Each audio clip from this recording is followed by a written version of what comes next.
Mygtukas spausti, mėlyjeji. Sveiki. Kažin neatsispindi čia kažkas nelegalaus. Operator. Pradedam. Sveiki visi. Sveikinuosi iš lietingos Tenerifės. Šiandien pirma diena kaip lyja. Šis video yra ne apie tai. Mes padarėme eksperimentą ir Varžytinėse nusipirkome butą.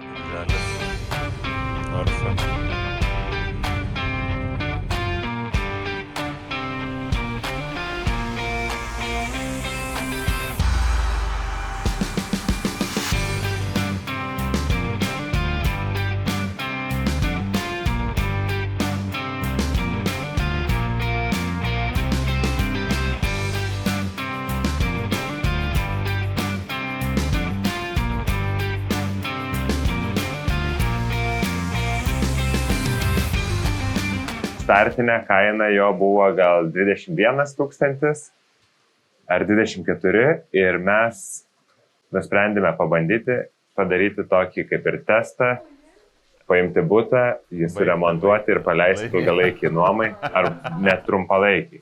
Pirminis planas, kadangi tai yra miestas Mažeikiai, pasirinksime ilgalaikę nuomą, bet man labai knieti iš tokio sportinio intereso pajungti ir trumpalaikę nuomą ir pažiūrėti, kaip iš tikrųjų jisai eis. Taigi noriu papildyti, kodėl man knieti Airbnb tą trumpalaikę rinką Mažeikiuose, nes įsivedus Mažeikius kaip miestą į Airbnb, mes iš visų pasiūlymų galime matyti tik tai kelis vertus dėmesio. Tai man patiko ypač šitas variantas, kur matosi skoningai įrengtas būstas su tema, viskas iki detalių apgalvota, nuotraukos galėtų būti geresnės, bet matosi darė patys ir išlaikyta tokia autentika, nėra per daug išblizginta, realiai matai tikrą vaizdą. Funkcionalūs baldai, tai man labai patiko šitas variantas, įdomu yra kaip iš tikrųjų jam sekasi ir kaip seksis mum, nes taikomės į panašų vaizdą, būtent ir per langą labai panašus vaizdas. Buto kaina gavosi 41 500. Išsiaiškinom paskambinę antstoliam, kad turtas buvo areštuotas, tai ir iš anksto matėme, antstoliai paaiškino mums, ką daryti, pasakėme, kad darome irgi testą.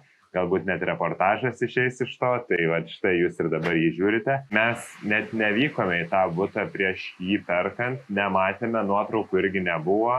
Antstoliam tiesiog paskambinom vieną kartą pasiteirauti, ar yra renovacija išmokėta, nes per Google Maps pažiūrėjome, kad namas buvo renovuojamas tuo metu, kai Google Maps fotografavo ir natūralu, kad jisai jau renovuota. Paskambinam antstoliam, antstoliai davė kontaktą savininko, gavome ir nuomininkės kontaktą, nuomininkė tvarkinga mergina pokalbio pasirodė, gyvena, buvo labai nustebusi, kad turtas yra areštuotas, parduotas, savininkai keičiasi, sužinojome, kad gauna 250, kad moka 250 eurų plus komunaliniai mėnesį, kas jau realiai, neskaitant renovacijos, mums sudaro grąžą 7,2%. Taigi dar sužinojome, kad turtas buvo remontuotas 2011 metais. Iš tokio žmogiškumo norėjom dar šiek tiek leisti pagyventi tai nuomininkiai. Jinai irgi išsikrausto, nors prieš tai išreiškė interesą dar pagyventi šiek tiek. Tačiau planas bus pirminis, mes imsimės remontą ir tikimės gauti 400-500 nuomos į mėnesį, tai kas sudarytų apie 12% grąžą galbūt, bet taip pat yra galimybė, kiek su vietiniais kalbėjome, gauti ir 800 ar net 1000, jeigu padarysim tikrai gerą saldainį.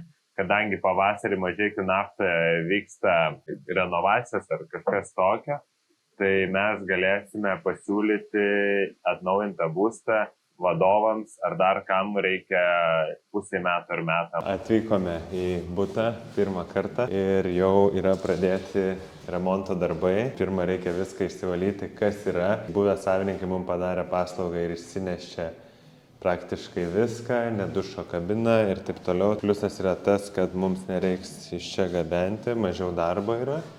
O kitas dalykas, norim pasiruošti viską darbams ir tada pradėti dirbti su dizaineriu. Tai šiandien atvykom, padarėm skanavimą patalpų, nusiųsim dizainerį ir bandysim viską per nuotolį daryti. Iš tikrųjų buvo pirminė idėja net daryti su dirbtiniu intelektu visą interjerą. Tai interjeras galbūt ir pavyktų, bet su išplanavimu yra sudėtingiau, nes dar kol kas intelektas neskaito brėžinių. Tai pagrindinis iššūkis mums šitam bute yra iš virtuvės buvusios padaryti miegamąjį ir jį perkelti į bendrąją svetainę kartu su svetainė su virtuve. Štai čia didžiausias kambarys, jisai yra apie 17 kvadratų, turi balkoną, tai yra logiškiausia ir turi gražų vaizdą per langą. Tai labiausiai atrodo racionalu yra daryti ten ir tada turėsime du miegamuosius. Vieną čia, erdvesnį ir kitą vietoj virtuvės. Vonia nedidukė, bet pilnai užtenka. Šitas yra iššūkis mums pagrindinis, kaip padaryti ventiliaciją. Čia ventiliacija jau pravesta yra, o mums reikia dabar naujoje virtuvėje sugalvoti, kaip pravesti vamzdžius, ar per plastikinius langus, ar tiesiog į balkoną vesti, tai vienas iš pagrindinių iššūkių. O visa kita kaip ir atrodo viskas tvarkinga, ta prasme, žiūrėsim. Būstas yra Gedimino gatvėje, šalia autobusų stoties, tai ta vieta nėra kažkuo labai ypatinga, bet mums svarbiausias aspektas buvo, kad būtų namas renovuotas, kad nebūtų pirmame ar paskutinėme aukšte, nes tai turi įtakos likvidumui. Tai tas būstas yra 3 aukšte, turi rūsį. Tai visas procesas matysis varžytinių netrukus. 3, 5 vėl. Dabar vėl 5 minutėm. Tai čia tipo, kol gauni viršaus vido, tol pratesinėja. Nu, ar laimėjom? Ne. Bet dar 5 minutės. Tai čia gali visą dieną. 5 hours later. Vieną. Yra valoma mūsų, tai taip, 60%. Baigta. Baigta. Laimėjom. Nupirkom budą. Nupirkom dar net nežiūrėję turtą Mažeikiuose. Tai turėsim reikalų, reikės važiuoti pasižiūrėti pirmas darbas. Tai va, užkilo labai aukštai, iš tikrųjų startinis buvo 24 000, dabar galutinė kaina 41 572. Tai per tiek pakėliau ir viskas, žmogus nebedalyvavo, nebepermušė, kitas žingsnis 72. Šiaip patį būstą rinkomės labai spontaniškai. Žiūrėjome, daug variantų nebuvo, aš labiau norėjau naujoje Akmenėje kažką nupirkti, bet tuo metu kažkaip nelabai ko buvo. O šitas variantas buvo toks, kad nebuvo nuotraukų, buvo tiesiog adresas, antstoliai nelabai buvo interesuoti parduoti, kaip suprantu, nes net nebuvo pačiose patalpose, ar buvo, bet nepadarė fotosesijas, tai ir nesimato, kaip yra iš tikrųjų. Bet mano akimis tai galbūt tai net yra pranašumas mums, nes jeigu būtų nuotraukos, galbūt kažkas būtų ir daugiau mokėję negu dabar. Ta nežinomybė gąsdina truputį, nes galėjom įsivelti į tikrai didelius konfliktus, jeigu ten būtų gyvenusi šeima, ypač su mažais vaikais, tada iškraustimo klausimas būtų labai buvęs sudėtingas, bet mums pasisekė, kad pats savininkas nenaudoja patalpų, namuoja. Mergina, kuri gyvena, irgi tik dalinai naudojasi turtu. Varžytinės irgi buvo gan įtemptos, nes 3 dienas prieš nevyko joks judėjimas ir 2 dienas gal berods prieš pakėlė iki ten 24 100 buvo ir laikėsi ir paskutinėmis valandomis tiesiog kilo, buvo 30. Buvom paskaičiavę, kad galime tą maksimum leisti 35, bet kažkaip uždominavo emocijos. Ir tiek mes plečiame savo veiklą, ne tik tiek trumpalaikę o ir ilgalaikė, kadangi Palangoje turtas gan brangus dabar ir nuomos grąža ilgalaikė yra labai menka, tai sugalvojame atkreipti dėmesį į mažesnius miestelius. Dainius pats kilęs yra iš Mažeikių, tai ir mums emociškai artimas miestas yra, turime ir nemažai pažįstamų ten. Galbūt tai mums padės įrenginėjant, remontuojant tai ar ieškant nuomininkų. Ir tai bus mums labai gerai praktika. Galbūt ateityje ir daugiau tokių turėsime projektų. Tai šitas mūsų pirmas blynas. Galbūt keli dar patarimai dabar bus ir daugiau. Patarimas vienas įsiaiškinti, kas gyvena bute. Tai mes to nepadarėme, bet tai yra labai patartina padaryti. Taip pat apie pačią vietą, kaimynus ir taip toliau būtų gerai bent jau nueiti į pačią laiptinę, pasižiūrėti, ar ten viskas tvarkinga, ar negyvena kokie vakarojantis, baliavojantis žmonės šalia, kad būtų tvarkinga laiptinė. Tai irgi pirminis dalykas, ką gali suprasti, kad gyvena atsakingi ir adekvatus žmonės. Taip pat įsirinkti patį namą.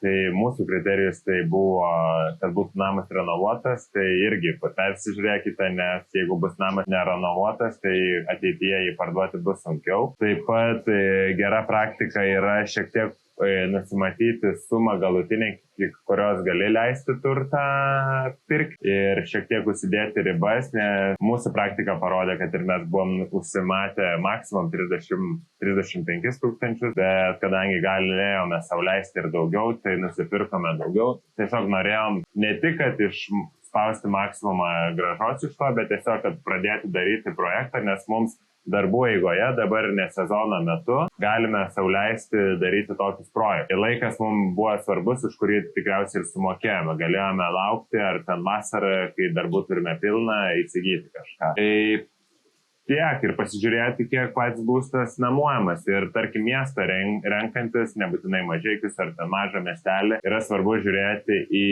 ir demografinius aspektus, ar miestas yra didėjantis, mažėjantis, ar turi šalia gamyklą kažkokią, ar vyksta kažkoks judėjimas, ar nusimato kažkokios investicijos mieste, nes pagal tai gali matyti, ar verta investuoti ar ne. Jeigu investuosi į miestą, kuris tiesiog traukiasi, tai neturėsi net kam išnuomoti. O kadangi dabar nekilnojamo turto rinka šiek tiek yra sustojusi, galbūt kažkas susilaiko nuo pirkimo, atsiranda galimybė mums išnuomoti tą turtą metams ar ten 2, kol tiesiog Euriboras ar kažkokios ekonominės kitos aplinkybės pasikeis ir žmonės tiesiog galės įsigyti turtą savo. Tai mes iš to išlošime, kad žmonės dabar neperka ir galbūt namuosis pas mus 50 kvadratų būstą, kas pilnai patenkina šeimos poreikius ir tiesiog mes iš to gausime grąžą. O kadangi miestelis yra nedidelis, turto kainos yra pakankamai mažos lyginant su didžiaisiais miestais ir kurortais, toks projektas mums atrodė labai patrauklus.